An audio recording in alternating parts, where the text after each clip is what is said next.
Hello दोस्तों, मैं हूं Kashdeep Verma. Hindi voice YouTube channel में आपका स्वागत है। दोस्तों, आज का यह वीडियो मोहम्मद बिन तुगलक के ऊपर लास्ट पार्ट है और इस पार्ट में हम लोग मोहम्मद बिन तुगलक के द्वारा जो अभियान चलाया गया था और उसी के शासनकाल में दो बड़े नगर की स्थापना हुआ था उनके बारे में हम लोग पढ़ेंगे। तो चलिए वीडियो स्टार्ट करते हैं। देखिए, सबसे पहले देखते हैं मोहम्मद बिन तुगलक के द्वारा जो चलाया गया था खुरासान अभियान। यह अभियान चलाने का दो महत्वपूर्ण कारण माना जाता है। इसमें से पहला है खुरासान की अव्यवस्था, खुरासान की प्रशासनिक अव्यवस्था, और दूसरा है कि तरमासरीन मंगोल ने स्वयं आमंत्रित किया था मोहम्मद बिन तुगलक को आक्रमण के लिए। तो इसके दो कारण माने जाते हैं। पहला खुरासान की प्रशासनिक अव्यवस्था था और दूसरा है तरमासीन मंगोल ने स्वयं ही आमंत्रित किया था मोहम्मद बिन तुगलक को आक्रमण के लिए। तो क्या करते हैं मोहम्मद बिन तुगलक, खुरासान अभियान के लिए योजना बनाते हैं और गठन करते हैं 3,70,000 नए सैनिक का। 3,70,000 नए सैनिक का गठन करते हैं और उसको 1 वर्ष का अग्रिम वेतन देते हैं। और कुछ समय बाद वह बिना युद्ध किए ही उस सेना को भंग कर देते हैं और जिसके कारण यही सेना कालांतर में आगे जाकर अनेक विद्रोह करेंगे मोहम्मद बिन तुगलक के खिलाफ। देखिए, ये सेना को भंग करने का प्रमुख कारण यह था कि उन्होंने प्लानिंग किया था खुरासान में आक्रमण करने का, क्योंकि वहां की जो प्रशासनिक अवस्था है वह बिगड़ी हुई थी। लेकिन कुछ समय पश्चात वहां की प्रशासनिक व्यवस्था सुधर गई, जिसके कारण मोहम्मद बिन तुगलक ने जो सैनिक गठन किया था, 3,70,000 सैनिक गठन किया था, उसको भंग कर दिया और यही सैनिक आगे जाकर मोहम्मद बिन तुगलक के विरोध में विद्रोह करेंगे। उसके बाद देखते हैं मोहम्मद बिन तुगलक के द्वारा जो चलाया गया था कराचिल अभियान। यह अभियान चलाया गया था 1333 ईस्वी में। यह अभियान चलाने का कारण था विद्रोह का दमन करना। देखिए, घटना क्या हुआ था यह देखते हैं।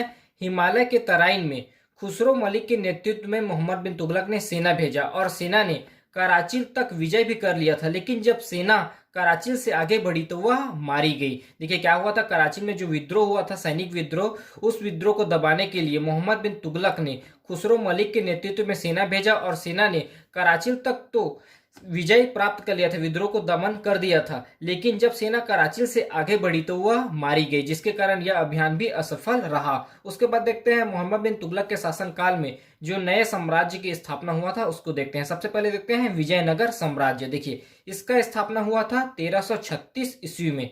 इसके संस्थापक थे, विजयनगर साम्राज्य के संस्थापक थे हरिहर व बुक्का राय नामक दो भाइयों ने इस नगर की स्थापना किया था और विजयनगर साम्राज्य की राजधानी थी विजयनगर। देखिए, यह विजयनगर साम्राज्य दक्षिण भारत के तुंगभद्रा नदी के समीप में बसा हुआ था और इस नगर का विघटन हुआ था 1646 ईस्वी में। उसके बाद देखते हैं बहमनी साम्राज्य की स्थापना। बहमनी साम्राज्य, इसका भी स्थापना मोहम्मद बिन तुगलक के शासनकाल में हुआ था। देखिए, इसकी स्थापना हुआ था अगस्त 1347 ईस्वी में।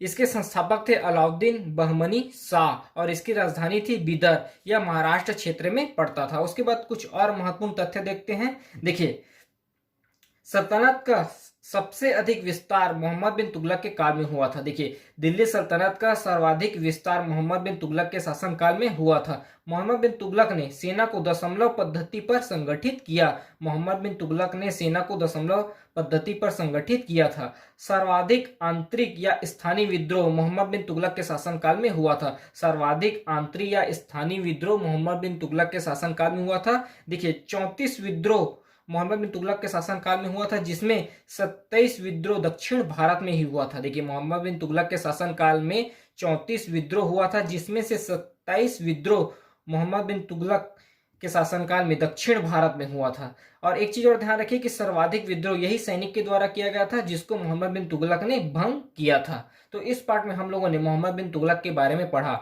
आपसे एक रिक्वेस्ट है, अगर अभी तक आपने हमारे चैनल हिंदी वॉइस को सब्सक्राइब नहीं किया है तो प्लीज चैनल को सब्सक्राइब करें और वीडियो को लाइक शेयर जरूर करें। धन्यवाद।